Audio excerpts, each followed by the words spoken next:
we're recording session 3 of our study of the book of Ruth. So welcome. As you can imagine, if you're watching this recording later, it is the day after the not quite election day, not quite yet election day. So those of us who were up past midnight, we're all still kind of recovering. Anybody else up past midnight last night? So we had Close. we had several folks on the 11 o'clock that were up till 2 and 3 in the morning. So so I don't have any additional slides for today. We kind of just jumped right in to Ruth chapter 3. We did do a bit of reviewing some of the themes in chapter 1 and chapter 2. But I feel like this is such an astute group gathered here today that we can probably jump right into the text. Are there any comments or things that you all have been thinking about that you want to introduce now or offer to the group before we jump into chapter 3? I'll reiterate that even with looking up information on Google on the history, why Ruth came out ahead of Naomi in the Jewish faith. And even, the wife of the earlier ones, you could say, they don't have the same status within the practice, the Hebrew practice. Mm-hmm. So what is your question, Paul, about? It's not a question, it's a comment. I'm sorry. Okay. So it's about the status of Naomi. Yeah. No, really the status of Ruth. It's status of Ruth. Oh, okay. Okay. Gotcha. Yeah. It's since at the end, obviously, where they traced the lineage back to David. Right. You can see that, but still, there are 3 other women before her in the lineage that just pass right by. Yeah.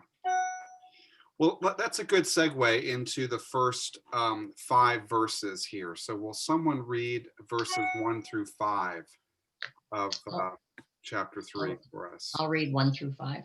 Great, thank you. Naomi, her mother-in-law, said to her, "My daughter, I need to seek some security for you so that it may be well with you. Now here is our kinsman Boaz, with whose young women you have been working. See, he is winnowing barley tonight at the threshing floor. Now wash and anoint yourself and put on your best clothes and go down to the threshing floor. But do not make yourself known to the man until he has finished eating and drinking. When he lies down, observe the place where he lies, then go and uncover his feet and lie down, and he will tell you what to do." She said to her, "All that you tell me, I will do."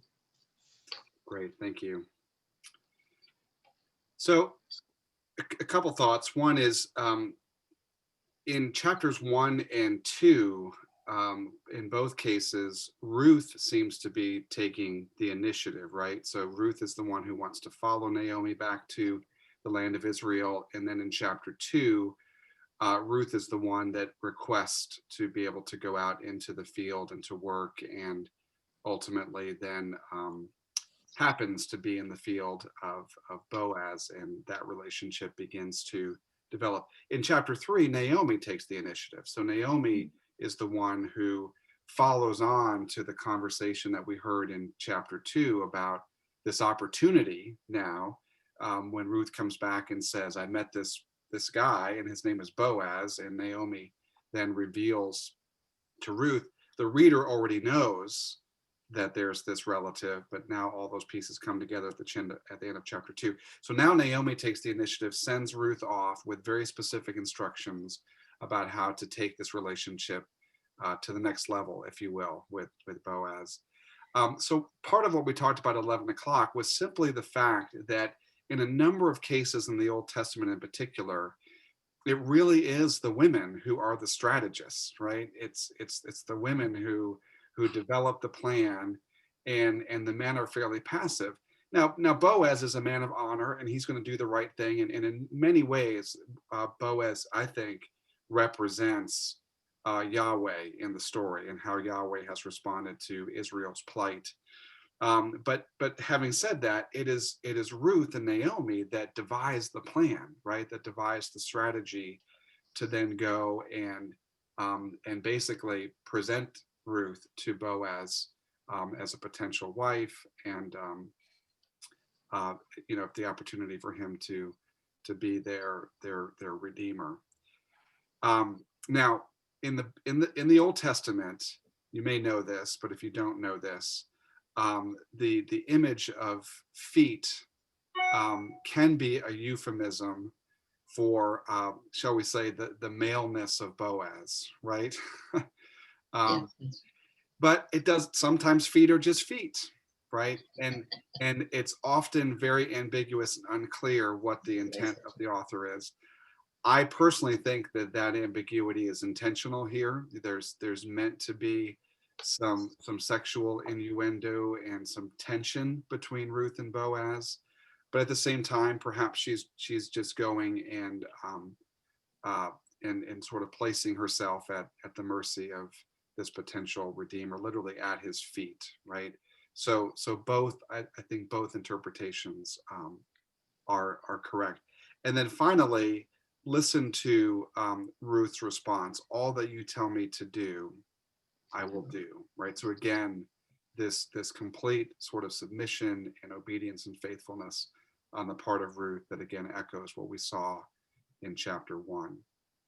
So a lot going on in the first 5 verses of chapter 3. Other insights and reflections? Yeah, Ian. Yeah, I was just going to say, I mean, I always use as my baseline for thinking about biblical characters what I know about the Middle Eastern culture today. It's a very patriarchal, it's a very conservative culture. And the thing that struck me is that if you imagine let's take a moderate country like Jordan. I had a guest scientist from Jordan, and I got to spend time with him and his family. If you imagine a Jordanian young woman getting gussied up, sneaking to the threshing floor after a guy's liquored up and sitting at his feet, that is very risque. I mean, you could get stoned for that, right? In Middle Eastern culture. This is pretty bold stuff. Now, she is a grown woman. I mean, she was married for 10 years to Naomi's son. So she's in her late 20s, presumably, or early 30s. So she's no spring chicken, but still, this is pretty risque. And I wonder if it's Naomi has the cultural guidepost to know that this would be acceptable under the circumstance. Do you see what I'm saying? Mm-hmm. Well, and think of what happens in the Gospels, right? I mean, that when a woman off the streets comes and begins to anoint Jesus's feet, right? Now, again, I think in that context, it really is his feet. But still, there, as you said, Ian, it's risque. It's provocative, right? Someone at 11 o'clock, when we were talking about the role of women, they said, "It doesn't surprise me that this happened. What surprises me is that someone wrote it down and it became important to the historical development of the story of Israel, right?" And that's actually a really important point, because when scholars look at sort of, the historicity or the authenticity of a particular book or event in scripture, that's one of the criteria that they look at. Does this sort of fit what would be the way a patriarchal kind of authoritarian society would present themselves, or is this a bit subversive, right? And this is a bit subversive. So, other thoughts on Ruth? In my experience with I worked when I was a teenager. I worked in a little grocery store or market that was owned by Jewish people. The neighborhood was Jewish, And in my experience over all the years, the women are in fact very aggressive. Whereas Ian's comment to the role of the woman, that's more to the Muslim side of their beliefs. Whereas in the Jewish belief, the women are really quite strong. And in modern times, as I grew up, the Jewish women that I met were all very strong. Mhm. Yeah, no, and as I said, there's these stories, and I'm not going to get the name right, but it's you know, Jacob and Esau, right? It's their mother that Right. tells them, Yeah. you know, Exactly. Yes. how, Yeah. how to trick Isaac, you know, Right. Yeah. into switching the blessing, right? It's the mother that arranges that. And of course, Esther, I think Ian brought it up, is another book that's associated with a major feast in the history of Israel. Another powerful female lead character there. So it's very interesting. And I don't think we know enough about how this whole kinsman redeemer thing would have worked. I don't think we have enough cultural understanding of that. But clearly, there's, Ruth is inserting herself and presenting herself forcefully here to Boaz. All right. Well, someone read through verse 12, just verse 12. I know it's in the middle of a paragraph. Go ahead, Ian. Okay. So Ruth went down, this is the expanded Bible. So Ruth went down to the threshing floor and did all her mother-in-law told her to do. After his evening meal, Boaz felt good and went to sleep lying beside the pile of grain. Ruth went to him quietly and lifted the cover from his feet and lay down. About midnight, Boaz was startled and rolled over. There was a woman lying at his feet. Boaz asked, "Who are you?" She said, "I am Ruth, your servant girl. Spread your cover over me, because you are a relative who is supposed to take care of me." Then Boaz said, "The Lord bless you, my daughter. This act of kindness is greater than the kindness you showed to Naomi in the beginning. You didn't look for a young man to marry, either rich or poor. Now, my daughter, don't be afraid. I will do everything you ask, because all the people in our town know that you are a good woman. It is true that I am a relative who is to take care of you, but you have a closer relative than I." Yeah, good. Mhm. So I wanted to end at verse 12 because there's another twist in the development of the narrative, right? Just as in chapter 2, verse 1, where we learn that there's a kinsman redeemer at all, is a significant development in the story after Naomi returns to Israel and is bitter and grieving. And then all of a sudden, if you're listening to this and you hear in chapter 2, verse 1, that there is a kinsman, that provides hope, right? And the author has very quickly developed this relationship between Ruth and Boaz. And so in chapter 2, Boaz already is showing affection towards Ruth and his generosity. It goes beyond just helping the stranger who's passing through. Boaz in chapter 2 says, let her pick from the better part of the field, make sure, if something drops, that you restore it in abundance to her. And now in chapter 3, there's even a deeper sense of intimacy between the two. So you're rooting for Ruth and Boaz at this point, right? And all of a sudden in verse 12, he reveals, it is true that I am a near kinsman, but there is another, right? Sort of sounds like Star Wars. There is another, right? Remember that scene? Maybe not. Sorry, I'm a Star Yes. Wars fan. Go ahead, Sue. I just wanted to say that in the translation that I have is when she came, when she goes in and Boaz is now lying down. It said then she came stealthily, not just quietly, but stealthily. And That's a great uh, translation. I thought, I don't know, to me that adverb tells a little more than just quiet. Yeah, that's in mine as well. Stealthily. That's great. Yeah.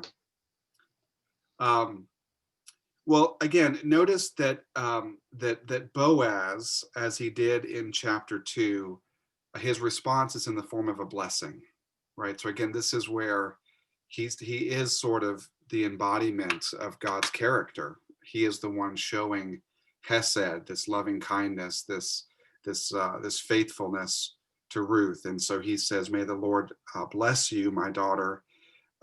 You remember in chapter 2, he commends her. He said, I've heard all that you've done for your mother-in-law, Naomi, and may God return to you the same blessing. So he's picking up on that same theme. You have not gone after young men, whether poor or rich. Do not be afraid, for I will do for you all that you ask, which echoes what Naomi said, or what Ruth said to Naomi just a few verses earlier. I will do all that you tell me to do. Now Boaz is saying this to Ruth. And for the assembly of my people, know that you are a worthy woman. And that phrase is identical in the Hebrew to the phrase that is used to describe Boaz at the beginning of chapter 2. He is a worthy man. And now Ruth is described as a worthy woman, strong, faithful. There's different possible translations of that, but that is very, very intentional on the part of the author and the narrative, that Ruth is now elevated to this kind of moral equivalency with Boaz, who again is expressing the character of God in the story. Right. Yeah, Sue. I know that in my notes, it says that when he refers to her as my daughter, that immediately raises her out of any idea that she might be a slave. She now has been raised up to a worthy level, and down, of course, then it says worthy woman, but just by use of the word daughter, that kind of foreshadows the idea of worthy woman, because it's supposed to raise her out of the slave group. Yeah, that's good. And when he asks her, "Who are you?" and she answered, "I am Ruth, your servant. Spread your cloak over your servant, for you are next of kin." Right. So which in some translations might say, "You are my redeemer," or "You are a redeemer." So she basically makes a request right there, or presents herself, because it's interesting when you read especially Old Testament books, there are a number of concepts and images and theological ideas that are never really explained, because the idea is that an ancient reader would have known exactly what that phrase meant. The minute she said, "You are next of kin," that opens up a whole set of expectations, for us, but especially for the ancient reader. And Doug, not just expectations, but maybe obligations. Ruth is making a claim on Boaz. Yes. Yeah. That he has a responsibility to fulfill. Yes. To her. Which he can reject. I mean, Right. Yeah, he can say, "I don't want to do it," but yeah, absolutely. Yeah, that's good. Okay, well, let's carry on. I'll read through verse just the 13 here, where he says, "Remain this night in the morning. And if he, the other person, if he will act as next of kin for you, good, let him do it. If he is not willing to act," because he has right of first refusal, "if he is not willing to act as next of kin for you, then as the Lord lives, I will act as next of kin for you. Lie down until the morning. Which again is an incredible act of generosity. Boaz could have said, go home for the night, or but he continues to serve as her protector, in similar to what he did in chapter 2, where he says, "You came to the Lord for protection under His wings," and that's exactly what Boaz was doing for Ruth, protecting her from potential harm in the vineyard, and etc. So he's making kind of a covenant promise. As the Lord lives, there's more than just okay, I'll do it. He's invoking the name of Yahweh, but then continuing to provide this protection and guardianship over Ruth. So he's already fulfilling the role, even though he doesn't have to yet in some ways, which is kind of interesting. All right, will someone read 14 through the end of the chapter? I will. Both of us? You. Go ahead. So she lay at his feet until the morning, but arose before one could recognize another. And he said, "Let it not be known that the woman came to the threshing floor." And he said, "Bring the mantle you are wearing and hold it out." So she held it, and he measured out 6 measures of barley and laid it upon her. Then he went into the city. And when she came to her mother-in-law, she said, How did you fare, my daughter?" Then she told her of all that the man had done for her, saying, "These 6 measures of barley he gave to me, for he said, 'You must not go back empty-handed to your mother-in-law.'" She replied, "Wait, my daughter, until you learn how the matter turns out, for the man will not rest, but will settle the matter today." And so Boaz went to the gate and sat down, and behold, the next of kin, of whom Boaz had spoken, came by. So Boaz said, "Turn aside, friend, and sit down That's here." chapter 4. Oh, that's 4, I'm sorry. Yeah, no, that's good. That's good. Thank you, Paul. Thank you. So we got laughing about this at 11 o'clock, that clearly there's, I think, an intention on the part of Boaz to protect her reputation, right? This, she's up early, go on your way so that no one knows that you were here for the night.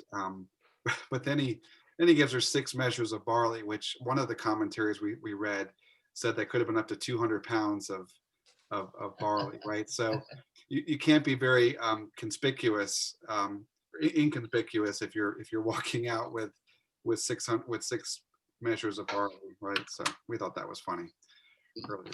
The only thing I think about that, though, is that by using the cloak and filling it with the barley, then no one is going to say that, what she did say to him, right? When she put out the cloak and said, "Cover, use it, cover me."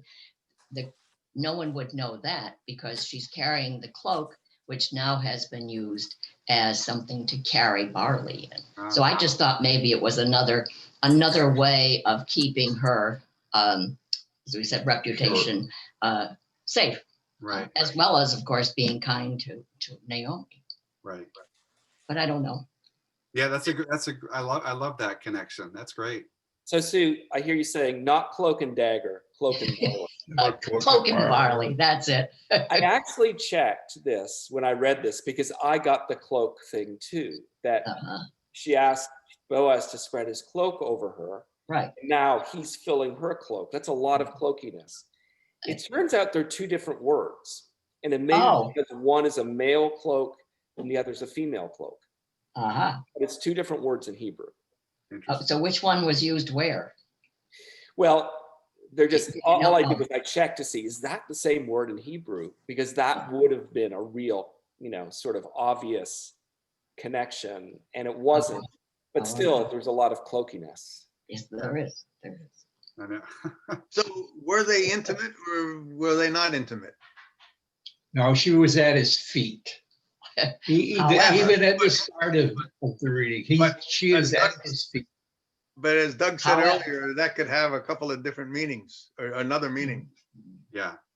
Well, I think there are a number of places in the Bible where the biblical writers are very comfortable to often, create some sexual tension in a particular situation, and they don't see that as risque or anything. It's part of the building of the narrative, especially in the ancient world, where, remember, Ruth didn't have any kids. Mm. She had been married for 10 years and didn't have kids back in chapter 1. So that would have been a problem in the ancient world. And so to build this, sort of sexual attraction between Ruth and Boaz, I think is important to the narrative, because it's a short story, right? This is 18 verses. A lot has happened in 18 verses.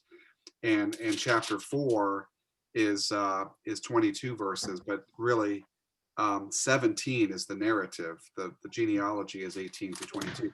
So this is fast paced. They got to get these two hooked up pretty quickly here, because they're going to have a family.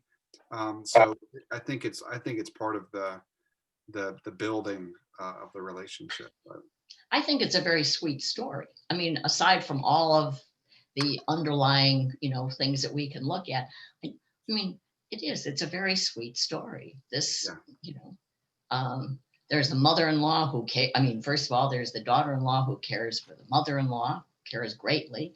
Then the mother-in-law now cares for the daughter-in-law, and the daughter-in-law just so happens, right, gleans in the right field. Then there's this gentleman who sounds delightful. And so I just think it's a very sweet, and I know there's a lot of other stuff in it, but I think it's a sweet story. yeah, Ian. It's sorry, this probably shouldn't be recorded, but it's hard for me not to look at this through the lens of the show The Bachelor, right? Boaz, when he finds Ruth lying at his feet, he basically says, "I know you're here for the right reasons." That's a catchphrase in The Bachelor. And I really look forward to the after the final rose episode, when Orpah comes back and dishes all this dirt on Ruth on television, open television. So Yeah. Well, so my great learning for today is that Ian Anderson has watched at least one episode of the Bachelor. Yeah. The question is, does he want the Bachelorette or just the Bachelor? I have watched both in the past, and I will even admit to even watching Bachelor Redemption, or whatever it's called, which is much, much more, no one's there for the right reasons. Right. But this is something, it's not an ongoing thing. It's a bit of my sordid past. Yeah. In my search of the thing about, the kinsman stepping in, the two things conjecture is why the custom. One is to maintain the family line. So if the widow did not have any children, any male children to continue the line, that's when they want the kinsman to come in and procreate and keep the family line going. The other reason is financially. It's how the land stays with the family. If you go out of that, then the inheritance becomes an issue. So the early use of the kinsman is for those two reasons. And I would add, Paul, and this is just slightly different, but really a marriage was between families. Marriages were arranged. They were alliances between families. And by having the kinsman redeemer, you continue that relationship with the family, even if the principal has died. Right. Yeah. But I think, at least my reading of Ruth, is that Boaz, is the kinsman redeemer par excellence, right? I mean, he goes above and beyond, at least what we think we know about what the obligations were and the responsibilities. So there's this real, I mean, he's a worthy man, right? So he Right. Yeah, he yes. goes, he's generous, and there, I think there still is some humor in the 6 measures of barley, because, not to be sexist, but maybe 200 pounds of barley, that's a lot of barley for a woman to carry back to town, right? But it's actually an image of abundance. And in one of the commentaries that someone had this morning, there's, I guess, some Jewish tradition where those 6 measures of barley represent sort of these 6 sons or 6 generations that will come forth from Ruth or something. So, which would be an interest. I didn't have a chance to look that up and study that, but that would be an interesting. Wouldn't surprise me in the least if there was some symbolism there with that. There's a lot of grace in this chapter. Would you agree? Absolutely. Yeah, absolutely. A lot of God's hesed demonstrated, and definitely a case where the word isn't necessarily used, but the word in action is very evident, right? The word hesed, in action, love in action, grace in action in the story. And as I read the chapter in preparation for today, there were 2 things that really jumped off the page for the first time. One was, once again, that Yahweh is not a character in this, right? He's named, he's invoked for the blessing and for the covenant promise that Boaz makes. But again, unlike Jonah, where Yahweh is a character in the story, this is a very human story, as Sue said. This is about a family and their struggle and their fight for survival. And yet throughout all of it, it's so clear that this is a story about God's loving kindness demonstrated towards Israel and so forth. The other thing, this was brand new for me, I'd never seen this before, comparing chapter 2 to chapter 3, the distinction of Ruth as a Moabite or a foreigner completely disappears in chapter 3. And I thought that was really interesting, because it's almost as if the author in chapter 2 goes out of his or her way to say Ruth the Moabite, Ruth the Moabite, Ruth the Moabite, Ruth the foreigner. Even at the end, where she goes back to Naomi, verse 22. There's only 23 chapters in verse 2. Verse 22. Then Ruth the Moabite said, even in the context of the conversation with her mother-in-law, she's still described as the Moabite, the foreigner. That completely disappears in chapter 3, which sort of, again, in the narrative, demonstrates what Boaz will declare: you are a worthy woman, right? So all of a sudden, that that identity that would have been looked down upon, I just thought that was really interesting. I don't know if anybody picked up on that between chapter 2 and chapter 3. I didn't pick that up, but the pivot, the turning point on that is when Ruth says to her mother-in-law, I will do everything that you say. Mm-hmm. Just like, in the past, prophets have said to Yahweh, I will do everything that you say. That I think is almost a signal that Ruth is now fulfilling her promise that where you will go, I will go. Your God will be my God. She is now no longer a foreigner, because she is taking on the obligation of her mother-in-law and her mother-in-law's people. Yeah. But I think that's absolutely right. And it really is, again, the symmetry of the book, right? For literally the first 2 chapters, half the book, yeah, Ruth bears this identity, which would have had negative implications for her as a Moabite and a foreigner. Then the second half of the book transitions now to her identity as an Israelite being taken under the care of Boaz. So a very clear movement from the first 2 chapters to the last 2 chapters in the book. Someone earlier made a very interesting connection, which I had not thought of at all, that in some ways Ruth is like Mary, and in the Gospel of Luke, let it be to me according to your word, and she hears, connection to the Magnificat, here. And I thought that was a really interesting connection, Mary's obedience to the angel in Luke, to Ruth's submission, and again, in Luke, it's clearly Mary's relationship to God, or to the angel as a messenger of God. And here in this very human story, we see the same thing playing out in terms of Ruth's response to Naomi. So. I also take, if when the author talks about worth, and the fact that she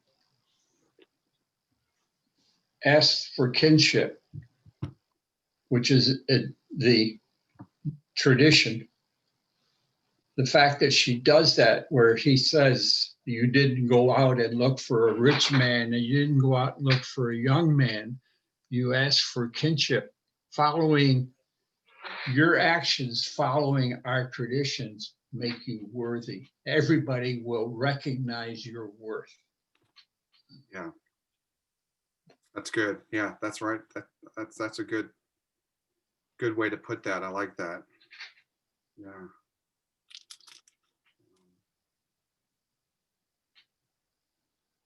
Other thoughts about where you see, again, the word, Yahweh is not a character sort of acting in the story the way we may see him in other stories, but where do you see sort of the character of Yahweh in the story so far? And what would happen if this was the end of the story, kind of what we've been doing with each chapter? What would happen if, we're just sort of left wondering what happens to Ruth and Boaz? I think this story is a classic example of love thy neighbor. Coming from a group that were in fact considered enemies of the Israelites, and being different, yet the acceptance by the mother-in-law, the acceptance by Boaz, I think it's classic examples of, hey, love thy neighbor. Yeah. Instead of excluding her because she is a foreigner to them, Yeah. they still accept her. And more than that, just I think we said this when we were studying chapter 1, the Moabites were to the Hebrews in this time of Judges what the Samaritans were Right. to the Hebrews in Right. Jesus' time. So it really does tie into the parable of the Good Samaritan, who then is my, seeking to just himself, the lawyer asked, well, who then is my neighbor? Yeah. Everybody is your neighbor. Yeah, absolutely. And I think it also highlights the way in which the New Testament writers pick up these themes from the Old Testament. Right. And I think Matthew's gospel and Luke's gospel in particular are very, very intentional about picking up this theme of the outsider. Pardon me, a phone call coming in. Sherry. Sorry. Of the outsider coming in. So in the way Matthew does it is his genealogy, right? So and Ruth is in Matthew's genealogy. But the way Luke does it is, if you recall, my phone's going to ring again, so just bear with that. The way Luke does it in Luke chapter 4, you may recall when Jesus is in the synagogue in his hometown and they hand him the scroll and he reads from Isaiah 61, the Spirit of the Sovereign Lord is upon me. And they're all amazed because he speaks as one with authority, and then they begin to press him a bit more. And he responds by saying, when you go back in your own history, there were widows, but God didn't send the prophet to the widows of Israel. He sent them to the widows of Zarephath, right? and there were lepers in Israel, but he sent the prophet to Naaman, the Syrian. And that's when they want to throw him off the cliff, right? They want to throw him off the cliff when Jesus begins to say, hey, this message of good news that you're so impressed by isn't just for you, right? It's for these other groups as well. So both Luke and Matthew, right up front, make it clear that the kingdom of God message that they're preaching, based on the preaching of Jesus, is going to go to these outsiders and foreigners in a transformative, inclusive way, right? And Ruth is a perfect Old Testament example of that kind of divine character. So, it's good stuff. Other thoughts? We can go just a few more minutes. If anybody has any closing thoughts here?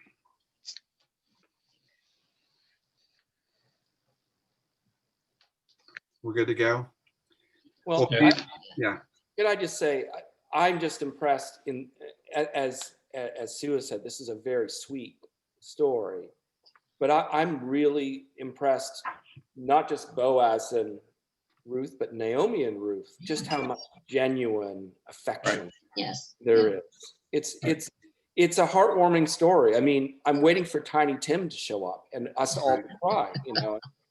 It's really it's quite a story. It's a great story. It is. It is. It is. Such nice people, just plain nice people. Yeah. How Well, refreshing. And I'm kind, you know, we talked early on about its placement, its place between Judges and, you know, Judges and First Samuel because of its chronological importance between those two periods in Israel. But it's also, if you're just reading through the Bible, oh, it's like you have people who are loving and kind to each other after the book of Judges, where everyone's, you know, sinning and killing one another. So Yeah. So it's great in that sense as well. All right. Well, you all be safe. We'll wrap up with chapter 4 next week, and then we will be taking a couple weeks off from Rector's Bible Study for the 18th and the 25th. And then I'll be putting some information out about what we're going to do during the season of Advent. So be looking for that via email. All right.